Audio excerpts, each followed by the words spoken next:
She walked into his office 6 months after he destroyed everything. Pregnant, glowing, dying. He'd signed the divorce papers that morning, the ink still wet when she appeared in his doorway carrying the twins he didn't know existed. The betrayal that ended them? A lie, orchestrated by the one woman who swore to protect him, his mother. Now she stands before him with a secret that will shatter him worse than any bullet. She has 3 months to live. He built an empire on ruthlessness. But can a man who controls everything save the only thing that ever mattered? Some truths arrive too late. Some loves refuse to die. The rain fell like accusations against the windows of his penthouse office. Min-jun sat behind a desk carved from black walnut, the divorce papers spread before him like a confession he'd been too proud to question. 6 months. That's how long it had been since he'd thrown her out of his life, out of his empire, out of the fortress he'd built with blood and silence. 6 months since he'd believed the photographs. 6 months since he'd believed his mother. The pen was heavy in his hand. Expensive. Italian. The kind of object that announced power before a single word was spoken. He'd used it to sign contracts that moved millions, agreements that ended lives, alliances that shifted the underground landscape of the entire East Coast. Now he would use it to erase the only softness he'd ever allowed himself. His signature hovered above the line. The door opened without a knock. Min-jun didn't look up.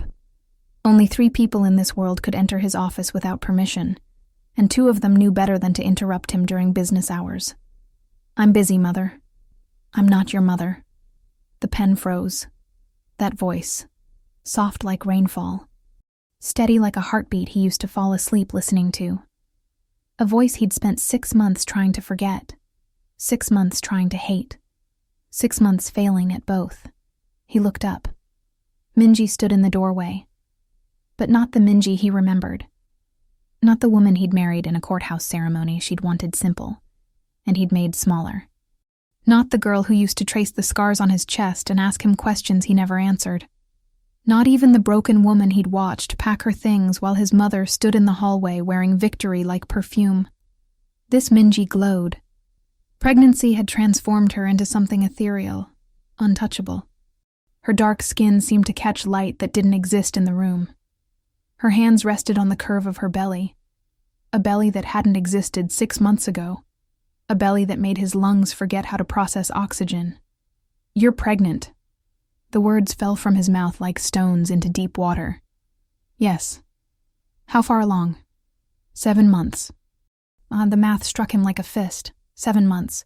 They'd been separated for 6, which meant they're mine. Not a question, a claim, an accusation, a prayer. They? Her lips curved, not quite a smile, but close enough to hurt. "You always were observant." Twins. His voice cracked on the word.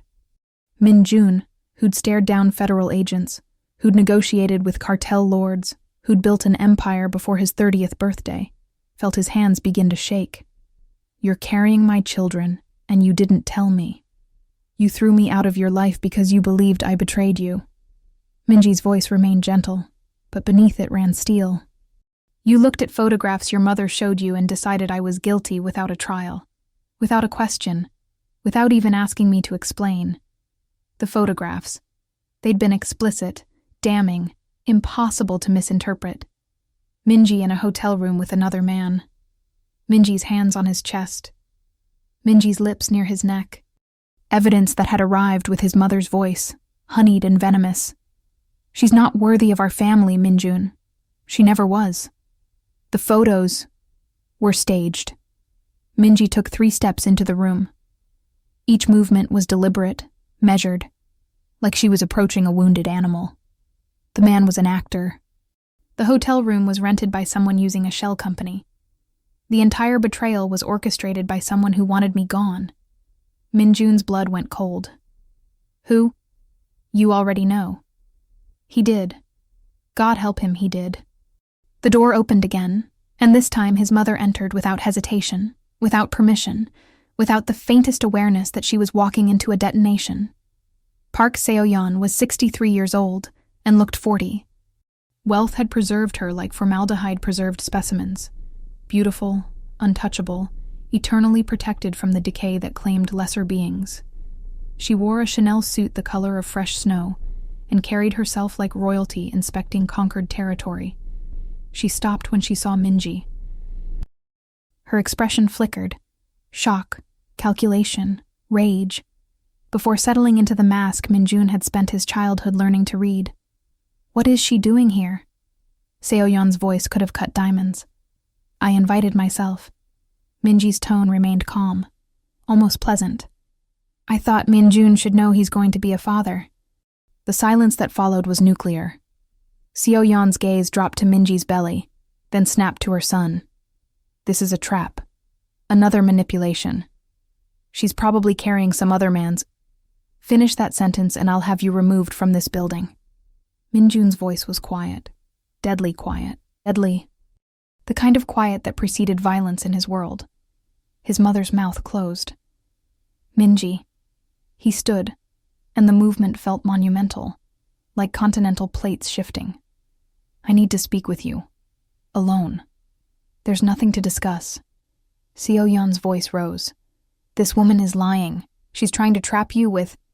Mother. Minjun didn't raise his voice. Didn't need to. Leave. Now.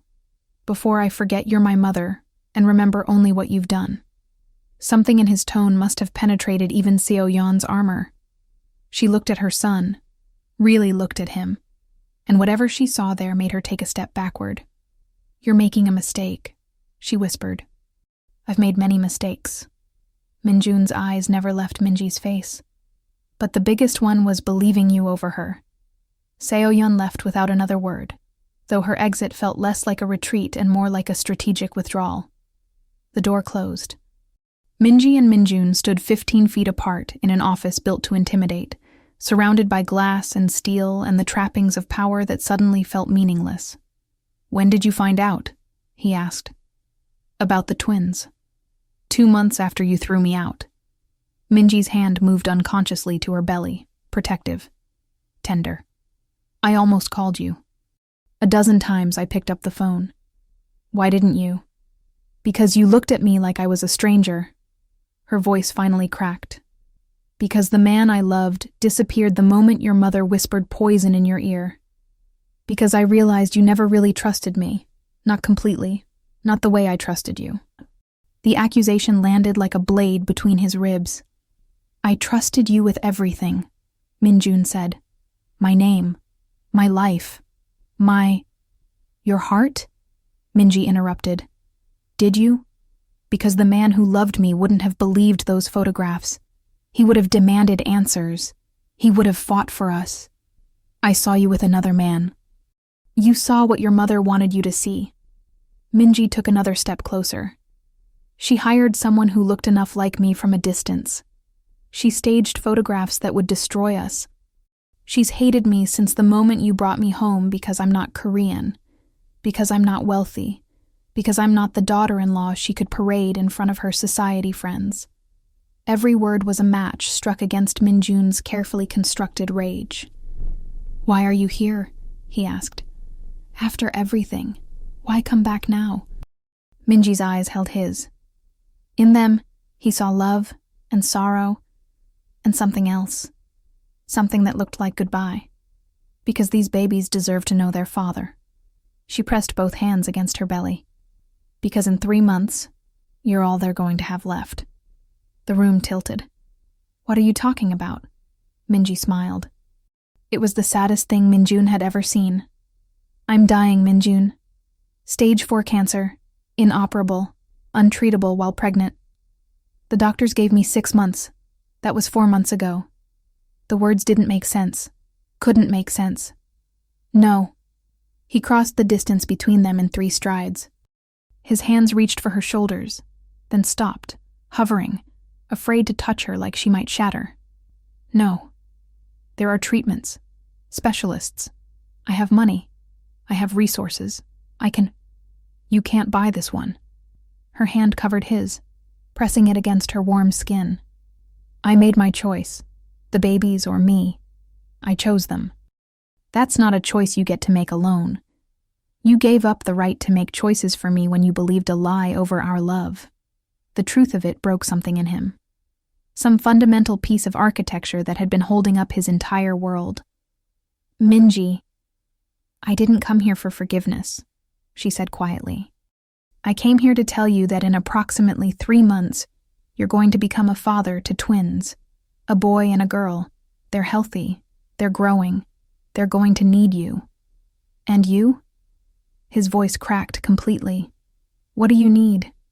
Her smile widened. I need you to love them the way you forgot how to love me, completely. Without doubt, without letting anyone, not even your mother, poison what you know is true.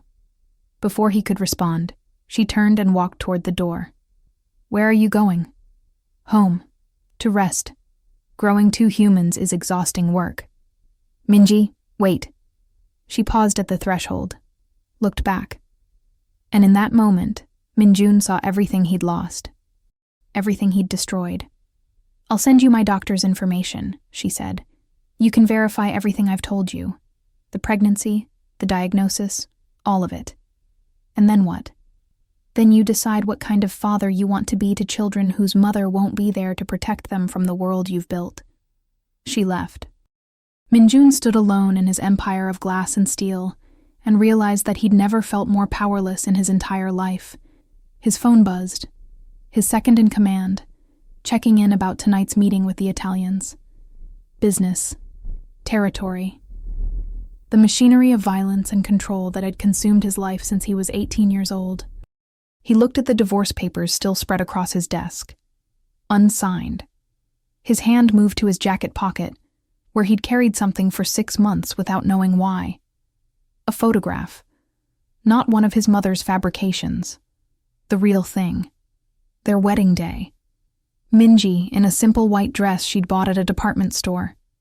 Minjun in a suit that cost more than most people's cars, but meant nothing compared to the way she'd looked at him when he'd said, I do. I chose them, she'd said. The babies, or her. She'd chosen their children. His children. The children he hadn't known existed until 15 minutes ago. Minjun's empire was built on decisive action. On reading situations and responding with lethal efficiency. But standing in this office, holding a photograph of a love he'd murdered with his own hands, he had no idea what to do next. The rain continued falling against the windows, and somewhere in this city, the woman carrying his children was dying. Minjun didn't sleep. He sat in his office as night consumed the city, the divorce papers still unsigned, the photograph of their wedding still in his hand. His phone held Dr. Sarah Chen's contact information, Minji's oncologist, but he hadn't called yet. Because calling would make it real. Because real meant accepting that he'd destroyed his marriage over a lie while his wife was carrying his children and dying. At 3 a.m., his phone rang. The screen displayed, Mother. He let it ring 6 times before answering. I know what you did. His voice was flat, empty of the rage that would come later. Every detail, the actor, the hotel, the photographs. All of it. Silence on the other end. Then, I did what was necessary. Necessary. Minjun laughed, and the sound was broken glass. You destroyed my marriage because you thought she wasn't good enough for our family. She wasn't. Seoyeon's voice held no remorse. A nobody from nowhere with no connections, no breeding, no... She was the only person who ever loved me for something other than my name or my power. Minjun stood, began pacing the length of his office. And you took that from me. You took her. You took 6 months of my children's lives. You took... Those children might not even be yours. The words were a grenade thrown into gasoline. If you ever... Minjun's voice dropped to a whisper. If you ever question those children again, you will learn that blood stops meaning something when betrayal runs deep enough. Do you understand me, Mother? Another silence. Longer this time. You're making a mistake, Seoyeon finally said. She's manipulating you with this pregnancy, this cancer story. It's all designed to... Minjun ended the call. Then he blocked her number. Then he called Dr. Chen. The oncologist's office was located in a medical building that smelled like antiseptic and hope running on fumes. Dr. Chen was a woman in her 50s, with kind eyes and a handshake that conveyed both warmth and the weight of delivering death sentences to patients she cared about. Mr. Park. She gestured to a chair across from her desk. Minji said you might call. Tell me everything. Dr. Chen opened a file. Inside were test results, scan images, documentation that transformed Minji's words from abstract horror into medical certainty. Minji was diagnosed with stage 4 pancreatic cancer 4 months ago, Dr. Chen began. The tumor is inoperable due to its location and involvement with major blood vessels. Under normal circumstances, we would have started aggressive chemotherapy immediately. But she's pregnant. 7 months pregnant with twins. The chemotherapy drugs necessary to treat her cancer would be catastrophically toxic to the babies. She made a choice. To die. Min Jun's hands clenched. She chose to die. And she chose to give her children a chance at life. Dr. Chen's voice was gentle but firm. And before you ask, yes, I tried to convince her otherwise. Yes, I presented every alternative. Yes, I made it clear what her decision meant. How long does she have? 2 to 3 months, maybe less. The cancer is aggressive. And the babies? Healthy, thriving. If we can get to 37 weeks, we'll deliver them via C-section. After that. Dr. Chen paused. After that, we can begin palliative care for Minji. Palliative. The word tasted like ash. You mean making her comfortable while she dies? Your 2 options. Keep listening to short previews. Unlock all 10 full episodes now, over 10 hours of captivating stories. New content every week. Listen anytime, anywhere, with no interruptions. Exclusive member area. Choose next week's story theme. Scan the QR code now and dive into the full experience. We can begin palliative care for Minji. Palliative. The word tasted like ash. You mean making her comfortable while she dies? I mean honoring her wishes and ensuring her final weeks are spent with dignity and minimal pain. Min Jun stood abruptly, began pacing the small office like a caged animal. There has to be something. Experimental treatments, clinical trials. I have resources, money, connections. Mr. Park. Dr. Chen's voice cut through his desperation. I understand what you're feeling, but Minji has made her choice. She's at peace with it. The question isn't whether we can change her mind. The question is whether you can support her decision. Support her? Min Jun's voice broke. Support watching her die while carrying my children? Support helping her make the most of the time she has left. Support being there for those babies when they arrive. Support proving to her that the man she loved is still in there somewhere beneath the anger and the guilt. The truth landed like a physical blow. Min Jun sank back into his chair. I failed her. Yes. Dr. Chen didn't soften it. You did. But you have 2 to 3 months to do better. To be better. To give her something worth holding on to while she fights to bring your children safely into this world. I don't know how to do that. Start by believing her. About the photographs.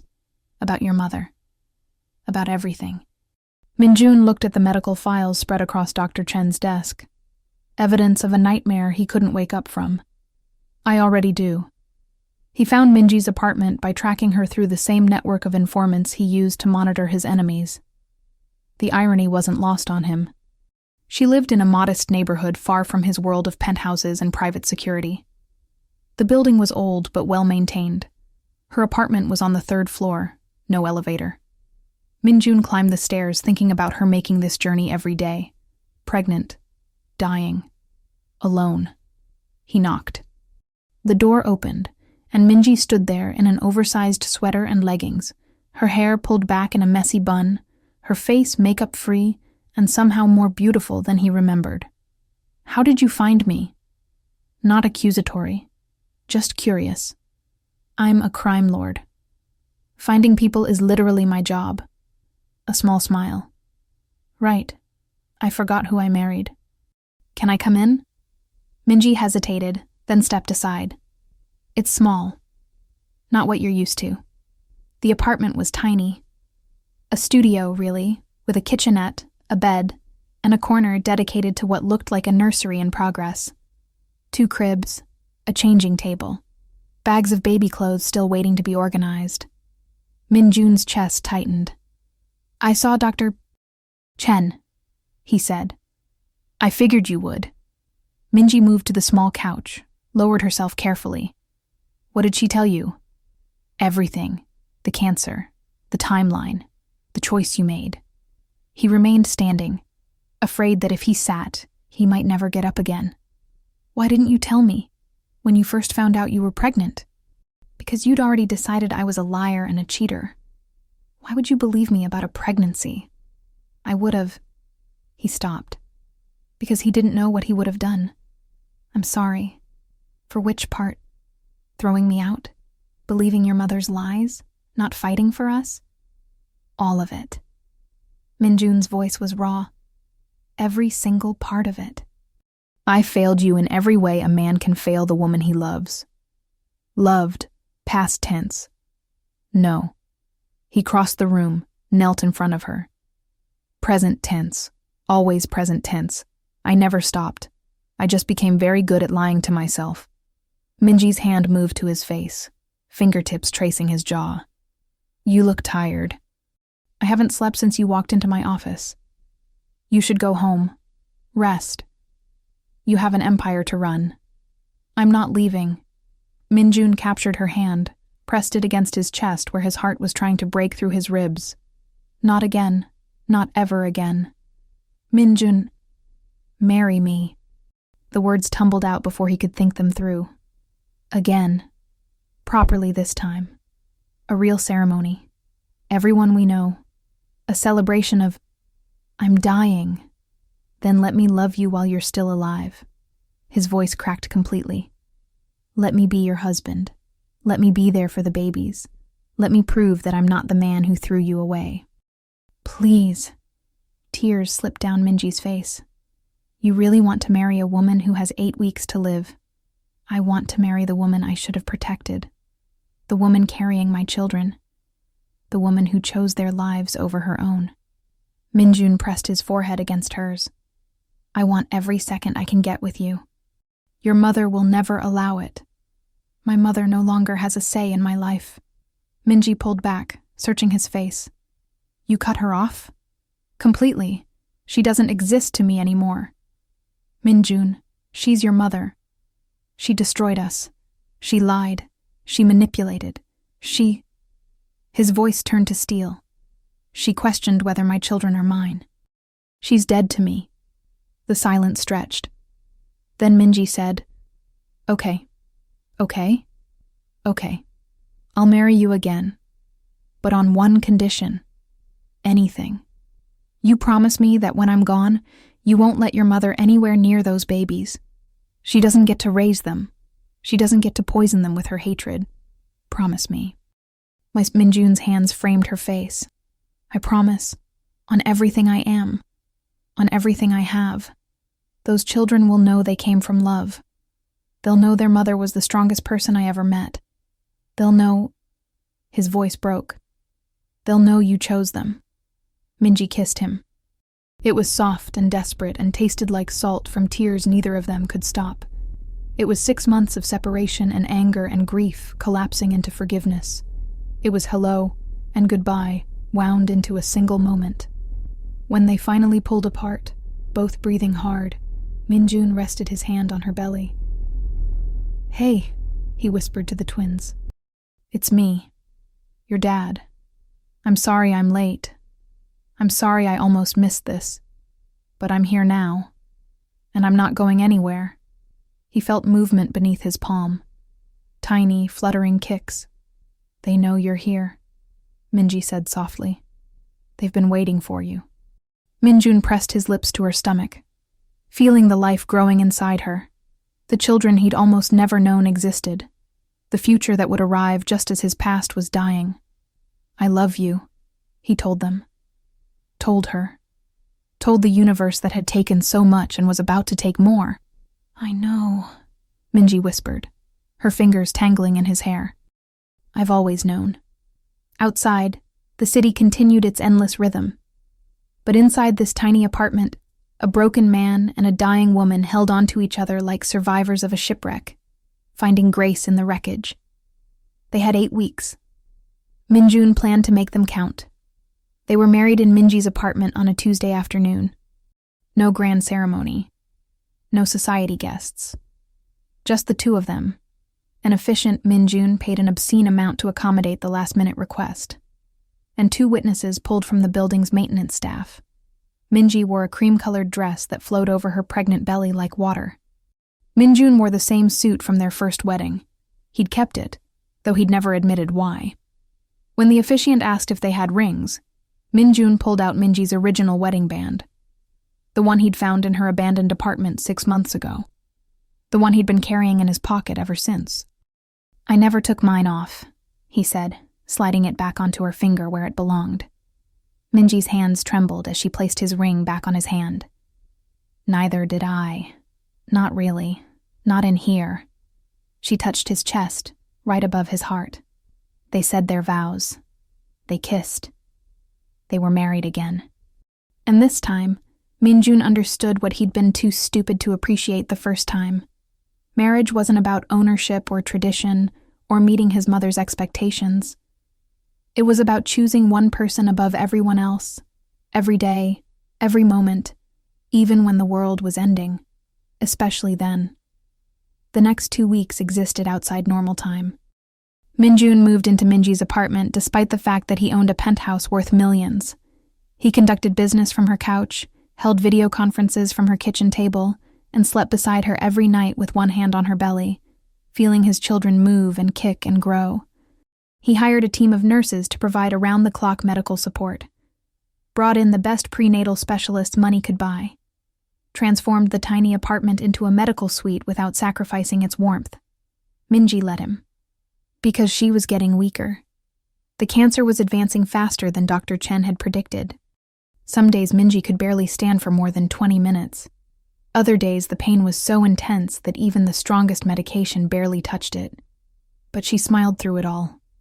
For him, for the babies, for the life she was pouring into them with every breath she had left. "Tell me about them," she'd whisper on the bad days. "Our children. What they'll be like." And Minjun would hold her, careful of all the places that hurt, and spin stories. "The girl will be like you," he'd say. "Strong. Fierce. Won't take shit from anyone, including me. She'll probably run the whole organization by the time she's 25. And the boy? Like you too. Gentle. Kind. The balance I never had. He'll keep his sister from burning down the world. They'll need each other. Like we needed each other? Exactly like that." One night, 3 weeks after the wedding, Minji woke him at 2 a.m. "Minjun, something's wrong." He was instantly alert. "What? Where does it hurt?" "Everywhere." "But also..." She grabbed his hand, pressed it low on her belly. "They're too quiet. I haven't felt them move in hours." They were in the hospital within 15 minutes. Dr. Chen met them in the emergency room, already scrubbed and ready. "We need to do an ultrasound. Now." The next 30 minutes were the longest of Minjun's life.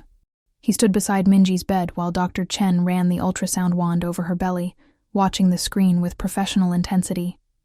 The silence in the room was suffocating. Finally, Dr. Chen smiled. There, baby A's heartbeat, strong and steady. Minji sobbed with relief. And baby B there, also strong. Dr. Chen set down the wand. "They're fine. But Minji, your body is under tremendous stress. We need to talk about delivery timing. I'm only 31 weeks. Minji's voice was weak. "They need more time. They need you alive long enough to deliver them." Dr. Chen's tone was gentle but firm. "The cancer is progressing rapidly. Your body is struggling to support the pregnancy. If we wait much longer, we risk losing all 3 of you. How long can we wait?" Minjun's hand tightened around Minji's. "I'd like to get to 34 weeks minimum. That gives the baby's lungs time to mature. But that's 3 weeks away, and I'm not certain Minji has 3 weeks of pregnancy left in her." Then we deliver early. Minjun's decision was instant. Whatever gives all three of them the best chance. Minjun, no. Minji tried to sit up. They need more time. A few more weeks could mean the difference between, you need to survive the delivery. His voice cracked. You need to meet them. Hold them. Please. Minji looked at Dr. Chen. What are their chances? If we deliver at 34 weeks? Good. Very good with NICU support. They'll need some help initially, but the survival rate for twins at 34 weeks is over 95%. And if we wait longer? Dr. Chen hesitated. The risk to you increases exponentially with every day we delay. The choice hung in the air like a blade. 3 weeks, Minji finally said. Get me to 34 weeks. After that. She looked at Minjun. After that, I'm ready. Ready for what? But he already knew. To let go. To meet our babies and know they'll be okay. Her voice broke. To say goodbye. Minjun pressed his forehead against hers. I'm not ready. You'll never be ready, neither will I. But that's okay. Love doesn't require readiness. It just requires showing up. They went home as the sun rose. 3 weeks, 21 days, 504 hours. That's all they had left. Minjun's empire began to notice his absence. His lieutenants called with increasing urgency. Territory disputes needed resolving. Rival families were testing boundaries. Business required his attention. He ignored it all. You're going to lose everything, Minji said one afternoon. They were sitting on the couch, her head on his shoulder, his hand tracing patterns on her belly. I already lost everything once, when I lost you. He kissed her temple. The empire can burn, as long as I have these 3 weeks. Your mother called. Minjun stiffened. How did she get your number? I don't know. She left a voicemail, asking to meet, to apologize. No. Minjun, no. She doesn't get forgiveness. She doesn't get access to you. She doesn't... He stopped himself. What did the voicemail say? Minji pulled out her phone, played it on speaker. Seo-yeon's voice filled the apartment. Minji, I know you probably hate me. You have every right. What I did was unforgivable. But I'm asking anyway. Please, let me see my son. A pause. Let me meet my grandchildren. Before it's too late. Please. The message ended. Silence. She sounds broken, Minji said softly. Good. Minjun's voice was ice. She should be broken. She broke us. She's still your mother. She stopped being my mother when she chose her pride over my happiness. Minji shifted to look at him directly. Do you want to spend your life carrying this anger? Do you want our children to grow up knowing their father cut off their grandmother? That hate was more important than family? She fabricated evidence to destroy our marriage. I know. And I should hate her more than anyone. Minji's hand covered his. But I'm dying, Minjun. And dying teaches you that grudges are heavy. They weigh you down when you need to be light enough to let go. You want me to forgive her. I want you to make peace with her. For your sake, not hers. I can't. You can. You're the strongest man I know. Minji smiled. Besides, if you stay angry at her, she wins. She keeps controlling your emotions even after I'm gone. Is that what you want? Minjun knew manipulation when he heard it. But coming from Minji, even manipulation felt like love. One meeting, he finally said. She gets one chance to apologize. To you, not to me. If she says one wrong word, one insulting comment, she's gone forever. Deal? Deal. 3 days later, Seo-yeon came to the apartment. She looked smaller than Minjun remembered. Older. Like guilt had been feeding on her from the inside.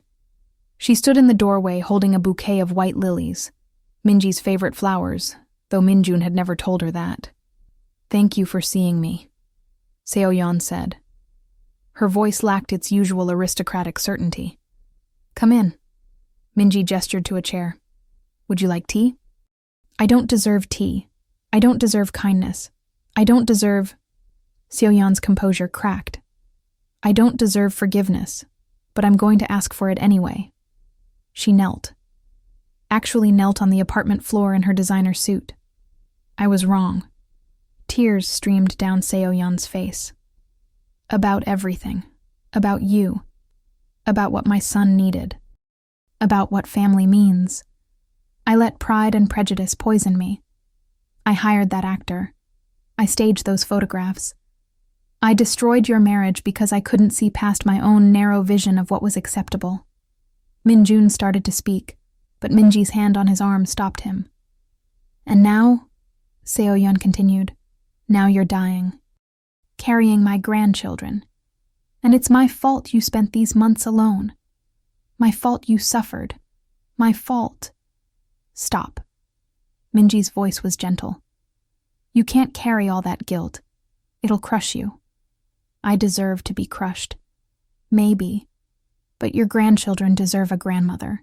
And Min-jun deserves a mother who chooses love over pride. Minji extended her hand. So here's what we're going to do. You're going to stand up.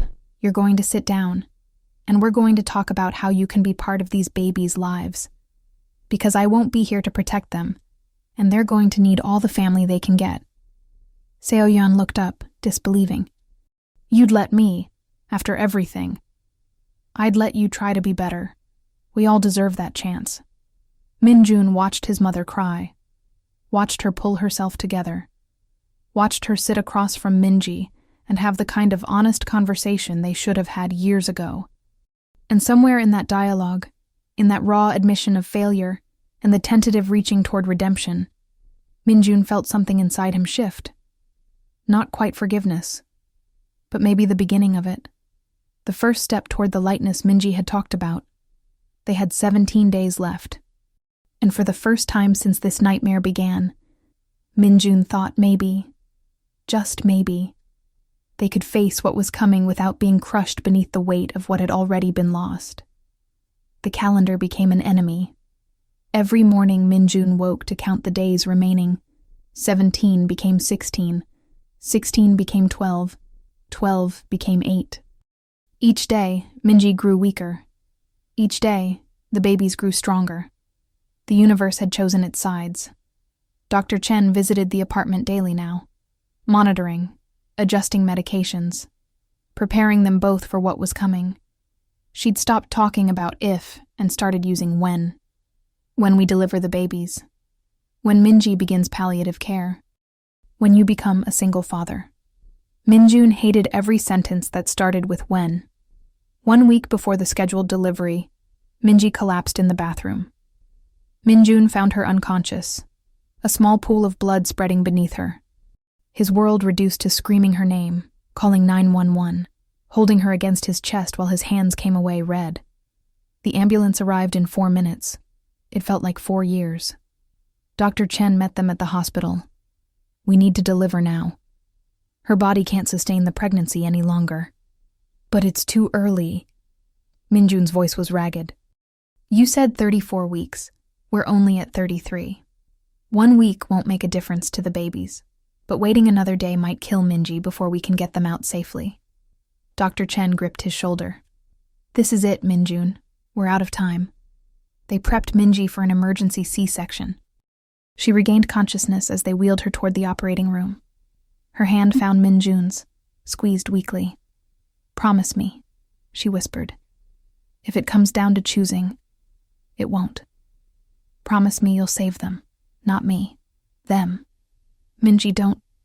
Promise me, Min-jun, please. I need to know they'll be okay. He couldn't speak, could barely breathe, but he nodded and watched them take her away. The waiting room was designed for pacing. Min-jun wore a path in the linoleum. His phone buzzed constantly. His lieutenants, his business partners, his empire demanding attention. He ignored it all. Seo-yeon arrived 30 minutes into the surgery.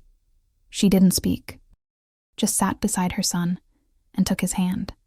For once, Min-jun didn't pull away, because in that moment, he needed his mother. Not the woman who destroyed his marriage, not the manipulator or the snob, just his mother. She'll survive this, Seo-yeon said quietly, She's stronger than all of us combined. She's dying. She's fighting. There's a difference. 2 hours passed, then 3. At hour 4, Dr. Chen emerged from the operating room. Her scrubs were bloody, her face was exhausted, but she was smiling. 2 healthy babies, she announced. A boy and a girl, 4 pounds 3 ounces and 4 pounds 7 ounces respectively, small but mighty. They're in the NICU now, getting checked over, but their initial stats are excellent. Minjun's knees nearly buckled. And Minji? Dr. Chen's smile faded slightly. She made it through surgery. We've stopped the bleeding. She's stable. But the cancer has progressed significantly. The strain of pregnancy was masking how aggressive it's been. Now that the babies are out. Dr. Chen paused. We need to have a serious conversation about next steps. Can I see her? She's still unconscious, but yes. Room 412. Minjun ran. Minji looked impossibly small in the hospital bed.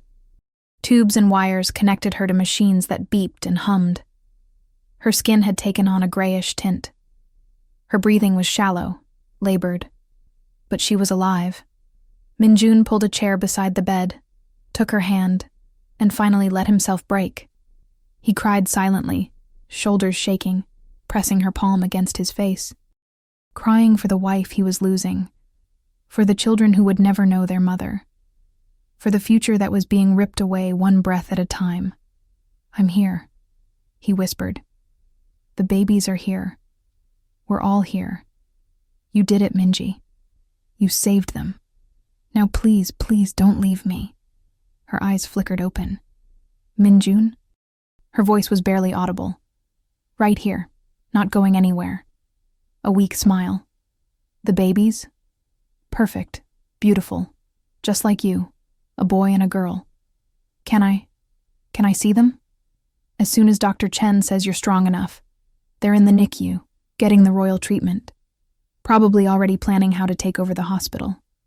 Minji's laugh turned into a cough. Minjun held her through it, feeling her body shake, feeling how fragile she'd become. When the coughing subsided, she looked at him with complete clarity.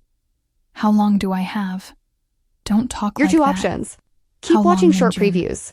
Unlock I the full need to story know. now, minus I 10 need to complete plan what episodes, time I have over left. 10 hours of captivating He couldn't content. lie to her. Brand new stories Not every now. week. Listen Doctor, anytime, anywhere. Chen says with no days. interruptions. Maybe a Exclusive week if member we're area, lucky. choose next week's story Minji theme nodded. yourself. Scan Like the she'd QR code now. expected it. Access is closing Like soon. she'd made peace Don't with miss it your chance already. to experience the full Then journey. I need to meet them.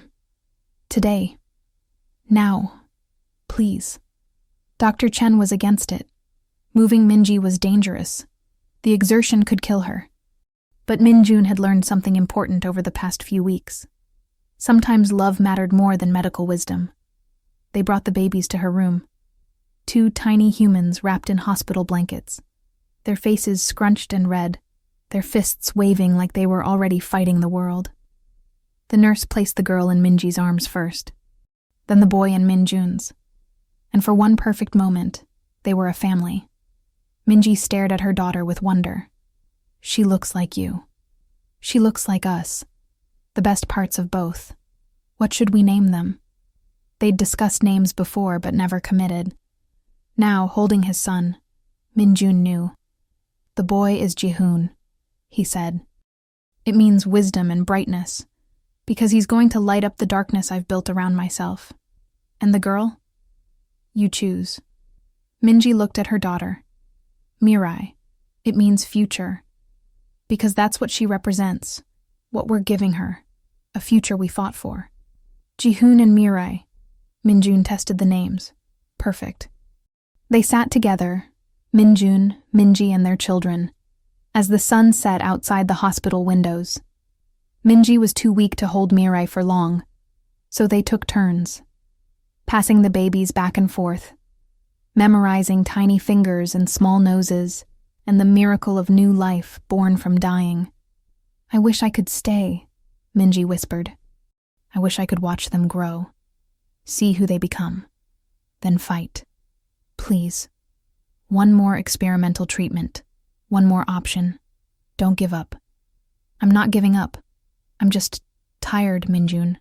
So tired. Then rest. I'll handle everything. I'll protect them. I'll tell them about you every single day. They'll know their mother was a warrior. They'll know I loved them more than my own life. Minji's eyes closed. That's enough. That has to be enough. For 3 days, Minji held on. She spent every waking moment with the twins, holding them, singing to them, whispering promises she wouldn't live to keep. Minjun watched her pour everything she had left into those hours. Watched her fight exhaustion and pain, and the cancer eating her from the inside, just to have one more moment, one more smile, one more memory. On the 4th day, she couldn't get out of bed. On the 5th day, she could barely speak. On the 6th day, Dr. Chen took Minjun aside. It's time, she said gently. Her organs are shutting down. She's suffering. We can make her comfortable, but she's dying. Yes, I'm sorry. Minjun returned to Minji's room. The twins were in their NICU cribs beside her bed. Dr. Chen had bent every regulation to keep the family together. Hey, he whispered, climbing carefully into the narrow hospital bed beside her. How are you feeling?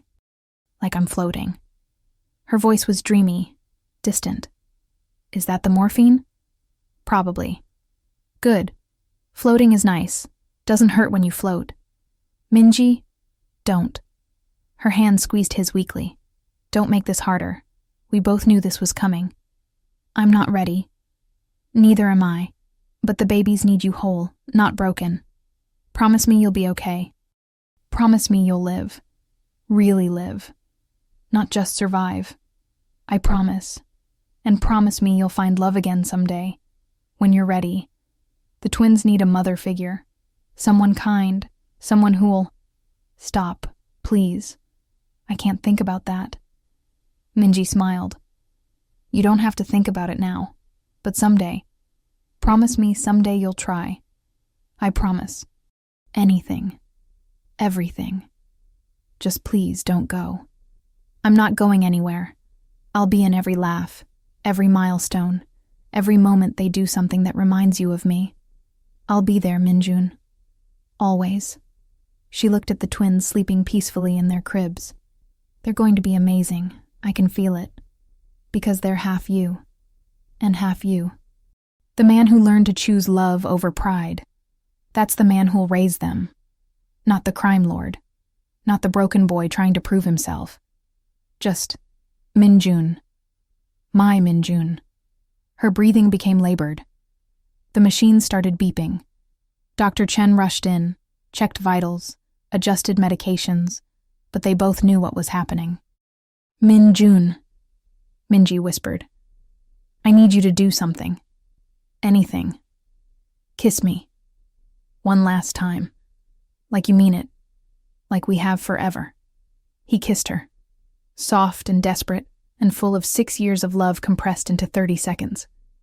He kissed her like he could breathe life back into her lungs. Like love could rewrite medical certainty. Like if he just held on tight enough, she wouldn't slip away. When they finally broke apart, Minji was smiling. Perfect, she breathed. That was perfect. Her eyes drifted to the twins. Take care of them. I will. Love them enough for both of us. I will, I promise. Tell them... Her voice faded, strengthened. Tell them their mother's last thought was how grateful she was to have carried them. How proud she was to give them to you. Tell them. The machines flatlined. Dr. Chen moved quickly, professionally. But Minjun knew. He knew before she called the time of death. He knew before she gently closed Minji's eyes. He knew because the room felt different. Emptier. Like a light had gone out. Minji was gone. The funeral was small. Minjun had wanted to give Minji something grand, a ceremony worthy of the woman who'd saved his children's lives with her own. But then he remembered. She'd never wanted grand. She'd wanted simple, real, meaningful. So they gathered in a small chapel, just Dr. Chen, a handful of Minji's friends from before she'd met Minjun, Seoyeon, and the twins, sleeping peacefully in their carriers. Minjun gave the eulogy. He talked about a woman who chose love over safety, who faced death with grace, who gave everything so that two tiny humans could have a future. He didn't cry. He'd cried enough in private. Now he needed to be strong. For Ji-hoon, for Mirai, for the life Minji had entrusted to him. After the service, Seo-yeon approached him carefully. "Min-jun, I want to help. With the babies. Whatever you need. I need you to be the grandmother they deserve, not the woman who destroyed their mother's happiness." "I know, and I will be. I swear it." Min-jun looked at his mother, really looked at her, saw genuine remorse, saw a woman trying to atone for unforgivable sins. "Okay," he said quietly, "but if you ever treat them with anything less than complete love, if you ever show prejudice or cruelty or judgment, I'll never see them again. I understand." Good. The first week was survival. Min-jun hired a team of nurses, nannies, and specialists to help care for the twins. He moved back into his penthouse. Minji's apartment held too many ghosts. He learned to change diapers at 3 a.m., to distinguish between hungry cries and tired cries, to function on 90-minute sleep cycles, to run an empire with baby spit up on his shoulder. His lieutenants thought he'd lost his mind. "You're bringing infants to strategy meetings," his second-in-command said carefully. "The Italians are confused. The Russians think it's a power play. I don't care what they think." Min-jun adjusted Mirai's bottle while simultaneously reviewing territory maps. "My children need me. The Empire can adapt." "Min-jun, I said it can adapt. Make it happen." Slowly, impossibly, life found a rhythm. The twins grew stronger, left the NICU, came home to a nursery Min-jun had designed with obsessive care. White cribs, soft lighting. A mural of stars on the ceiling because Minji had loved astronomy. At night, he'd sit in the rocking chair between their cribs and tell them about their mother. "She was the bravest person I ever met," he'd whisper. "She chose you. Every day. Every breath. She fought for you until her very last moment." Sometimes he imagined he could feel her presence, in the quiet moments, in the way Mirai smiled, in the way Ji-hoon grabbed his finger with surprising strength. 2 months passed. Then 3. The twins thrived. Min-jun survived. The empire continued. But something was missing. Dr. Chen called on a Tuesday afternoon. "Min-jun, I need you to come to my office. There's something we need to discuss about Minji's case." His blood went cold. "What about it?" "Just come, please, as soon as you can." He left the twins with Seo-yeon. His mother had proven herself worthy over the past 3 months, and drove to the medical building that still smelled like antiseptic and hope. Dr. Chen was waiting with a file folder. Her expression was strange, not sad, not quite happy, something else entirely. "What's going on?" Min-jun demanded. "I've been reviewing Minji's medical records, specifically her final scans and tissue samples from the delivery." Dr. Chen opened the folder. "And I found something unusual." "What kind of unusual?" "The pregnancy hormones, specifically the elevated levels of HCG and progesterone, they interacted with her cancer in a way we didn't anticipate." Min-jun's heart was pounding. "I don't understand." "The tumors were shrinking. In her final weeks, while we were focused on keeping her alive to deliver the twins, her body was fighting back. The hormones were suppressing the cancer's growth, and in some areas, actually reversing it." The room tilted. "What are you saying?" "I'm saying that if we'd been able to scan her post-delivery, if we'd started aggressive treatment immediately after the C-section." Dr. Chen paused. "There's a possibility, not a guarantee, but a real possibility, that we could have saved her." The words hit Min-jun like bullets. "You mean she didn't have to die?" "No. I mean her death wasn't inevitable. The cancer was still aggressive, still deadly. But the pregnancy had given us an opportunity we didn't recognize until it was too late." Min-jun stood abruptly, began pacing. "Why are you telling me this? Why now?" "Because I've been reviewing similar cases worldwide. And I found something else." "Doctor." Chen pulled out another file. A woman in South Korea. Same cancer, same stage, same pregnancy-induced hormonal changes. She delivered twins 4 months ago. And she's in remission, completely. The treatment worked because the pregnancy had already weakened the cancer. Minjun stopped pacing. You're saying Minji could have survived? I'm saying we'll never know. But yes, there was a chance. A real chance. Dr. Chen's voice was heavy with regret. I'm so sorry, Minjun. If I'd known. If I'd pushed harder for treatment immediately post-delivery instead of focusing on palliative care. Stop. Minjun's voice was hollow. Just stop. He left the office in a daze. Drove home on autopilot.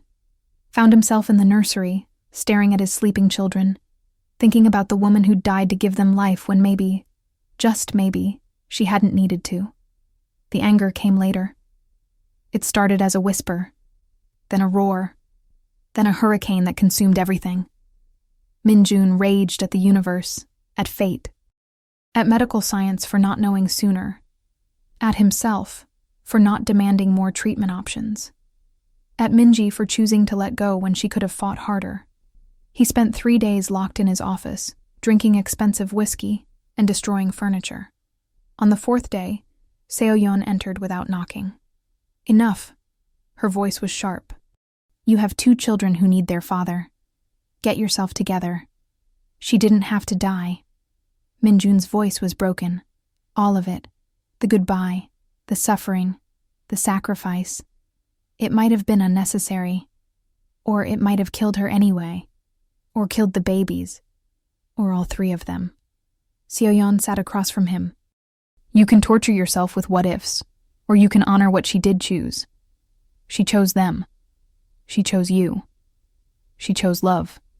Don't make that sacrifice meaningless by drowning in guilt. How do I live with this? The same way you live with everything else. One day at a time. One moment at a time. One feeding, one diaper, one smile from your children at a time. Seo-yeon stood. Minji gave you the greatest gift anyone can give. 2 beautiful children and a second chance at being the man you were meant to be. Don't waste it. She left. Minjun sat in the wreckage of his office and realized his mother was right. He couldn't change the past. Couldn't bring Minji back. Couldn't rewrite the choices that had been made. But he could choose what happened next. That night, Minjun returned to the nursery. Jihoon was fussy. Mirai was sleeping peacefully. He picked up his son, held him against his chest, and whispered the truth.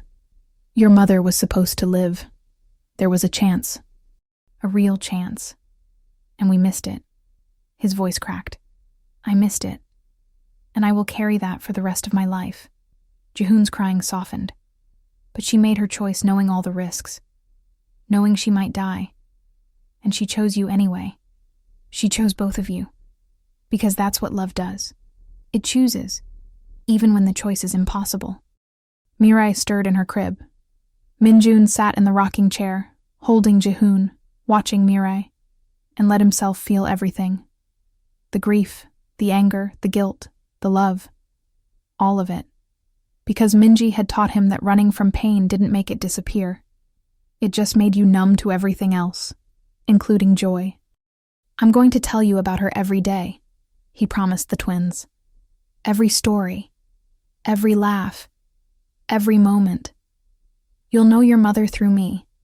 And when you're older, when you can understand, I'll tell you about the choice she made, about the love that was big enough to risk everything. Outside, the city glittered. Inside, a broken man held his children and chose to keep living. For them. For Minji. For the future she'd fought so hard to give them. 6 months later, Minjun stood in the hospital waiting room where he'd once paced while Minji fought to bring their children into the world. This time, he wasn't waiting for a birth. He was waiting for a resurrection. It had started with a phone call from Dr. Chen 3 weeks ago. Minjun, I need you to come to my office immediately. He'd almost ignored it. The last time she'd summoned him, she'd shattered his peace with news about what might have been. But something in her voice made him listen. He'd left the twins with Seo-yeon and driven to the medical building with his heart in his throat. Dr. Chen met him with an expression he couldn't read. "Do you believe in miracles?" "No. I believe in science and evidence."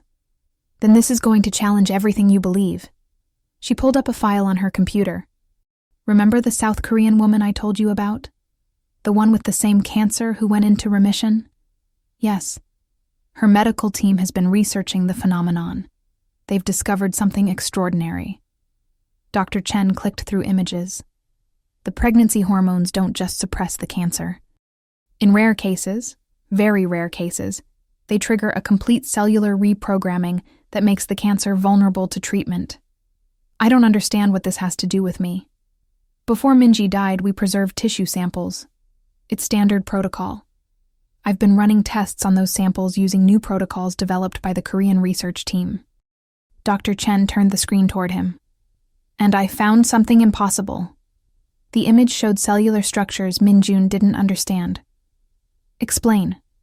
"Minji's cancer cells show signs of the same vulnerability. The hormonal changes from carrying twins had already begun the reprogramming process.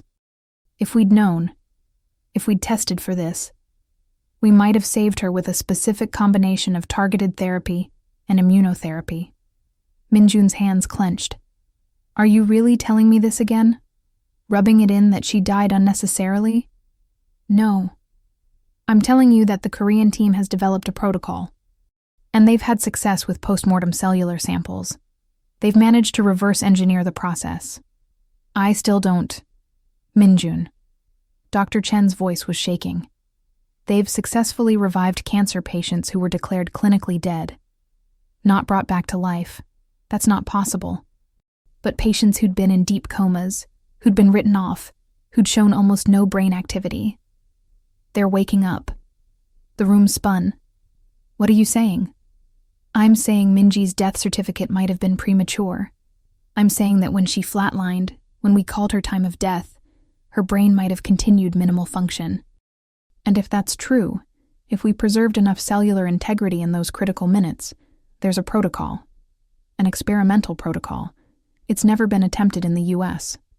The ethical considerations are staggering. The success rate is less than 5%, but..." "Where is she?" Minjun's voice was steel. "Where is Minji's body?" "In cryopreservation. I took the liberty of preserving her immediately after death, using experimental techniques.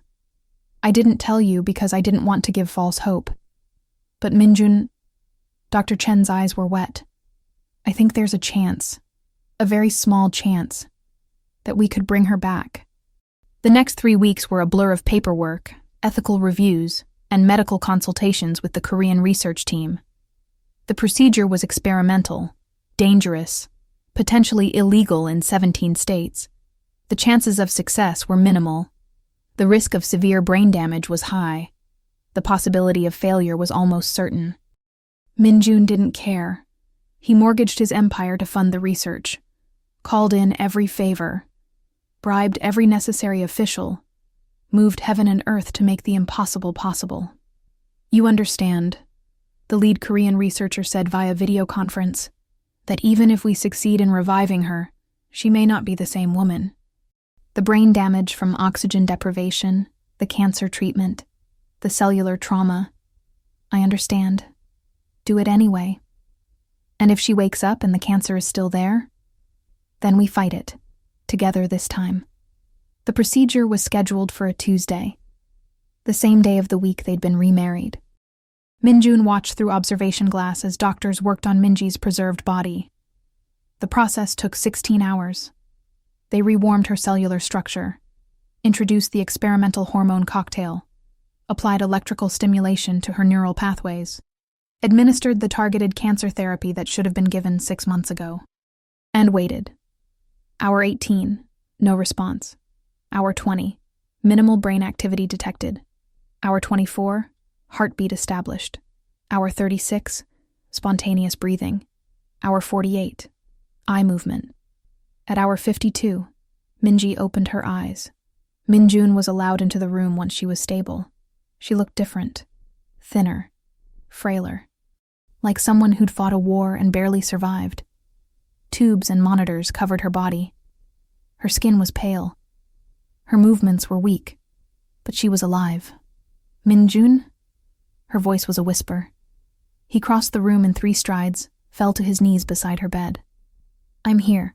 I'm right here. The babies? Safe, healthy, perfect. Mirai has your smile. Jihoon has your stubborn streak. They're both brilliant and beautiful, and waiting to meet their mother. Tears slipped down Minji's face. I died. I remember dying. You did, for 6 months. But you came back. You fought your way back. How? He told her everything. The Korean research, the experimental protocol, the miracle of science and desperation and love, refusing to accept death as final. And the cancer? She asked. Dr. Chen entered the room. In remission, complete remission. The treatment worked. We'll need ongoing monitoring, but Minji, you're cancer-free. Minji sobbed. Minjun held her carefully, mindful of all the equipment, and let her cry.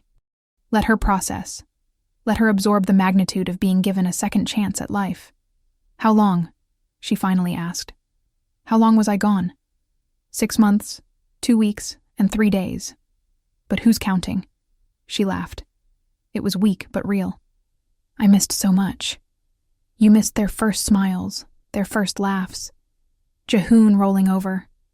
Mirai's first attempt at grabbing toys. Minjun pressed his forehead against hers. But you're here for everything else. First words, first steps, first birthdays, all of it.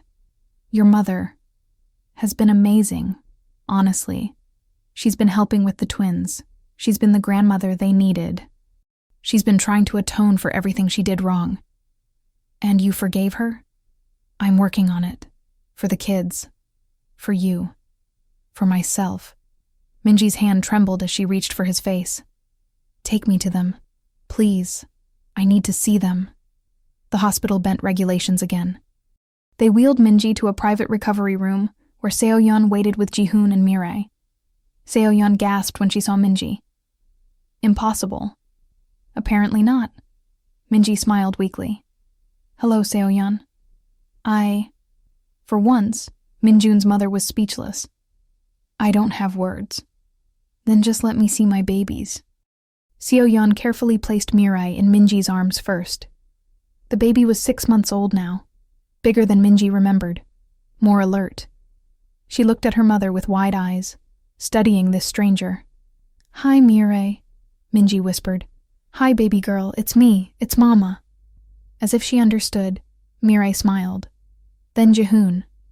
Minjun placed his son in Minji's other arm. The boy was more cautious, watching his mother carefully. Hey, Jihoon. I'm sorry I missed so much.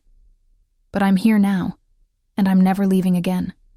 The 4 of them, Minjun, Minji, Jihoon, and Mirai, existed in a bubble of perfect peace. Seoyeon backed toward the door. I'll give you privacy. Wait. Minji's voice stopped her. Thank you. For taking care of them. For being there when I couldn't be. Seoyeon's composure finally cracked. I owed you that. I owed all of you. I'm just grateful I had the chance to try to be better. After she left, Minjun climbed carefully onto the hospital bed beside Minji and their children. This is impossible, Minji said. People don't come back from the dead. Apparently we do, when we have enough reasons to fight. I have 2 very good reasons. She looked at the twins. 3, actually. I liquidated half my empire to fund the research. The criminal organization is mostly dismantled. I've gone almost legitimate. Minji's eyes widened. You gave up your empire? I gave up the empire built on violence and fear. I'm building a new one, based on actual legal businesses, tech investments, real estate development, things our children can be proud of. You did all that in 6 months? I had help. Your death, your temporary death. It changed everything. Seoyeon helped me restructure. The remaining loyal people transitioned into legitimate operations. We're still powerful, just differently. Who are you, and what have you done with the crime lord I married? Minjun laughed. He died when you died.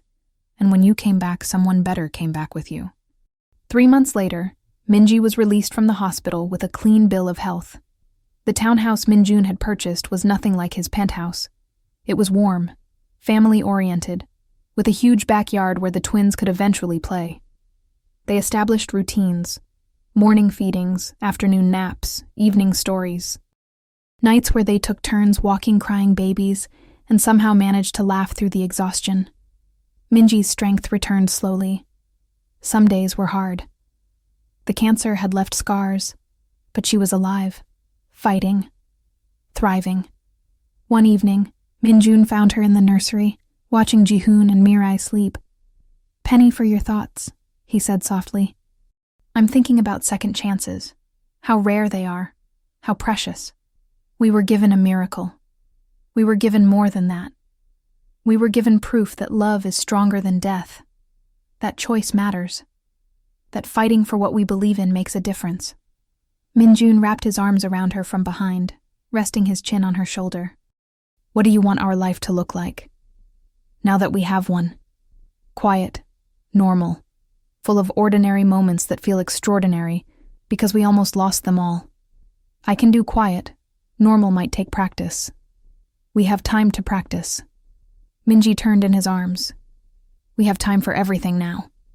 They kissed, slowly, deeply, with the gratitude of people who understood that every moment was borrowed.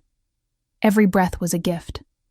Every tomorrow was earned through yesterday's impossible choices. In their cribs, Jihoon and Mirai slept peacefully. Outside, the world continued spinning. Inside this house, a family that had been destroyed and rebuilt and resurrected held on to each other and chose joy, chose love, chose life. 5 years later, Jihoon and Mirai ran through the backyard, chasing fireflies in the summer twilight. Minjun and Minji sat on the porch swing, watching their children play. Seo-yeon was inside, preparing dinner. The woman had truly transformed. From society matriarch to devoted grandmother, who spent more time on the floor playing blocks than attending galas. "They're happy," Minji observed. "They are. So are we. Do you miss it? The old life? The power?" Minjun considered. "Sometimes. But then I come home to this. To you. To them. And I realize I traded an empire of fear for a kingdom of love. Best decision I ever made. Second best," Minji corrected. "The best was believing I was worth fighting for, even after I died. Especially after you died. Death wasn't big enough to keep us apart. Nothing is." Mirai ran up to the porch, firefly cupped in her hands. "Mama! Daddy! Look what I caught!" "Beautiful, sweetheart. Now let it go so it can find its family." She released the firefly, watching it glow into the darkness. Jihoon appeared, breathless and joyful. "Can we stay up late? Please?" 15 more minutes, Minjun said. "Then bath time." The children groaned but ran back into the yard. Minji leaned her head on Minjun's shoulder. "We made it. Against all odds, through all the impossible choices, we made it. And we're going to keep making it, together. Together, always." The fireflies danced. The children laughed. And a family built on sacrifice, resurrected through science, and cemented in love, watched the stars. Your 2 options. Keep watching short previews. Unlock the full story now, minus 10 complete episodes, over 10 hours of captivating content. Brand new stories every week. Listen anytime, anywhere, with no interruptions. Exclusive member area, choose next week's story theme yourself. Scan the QR code now. Access is closing soon. Don't miss your chance to experience the full journey.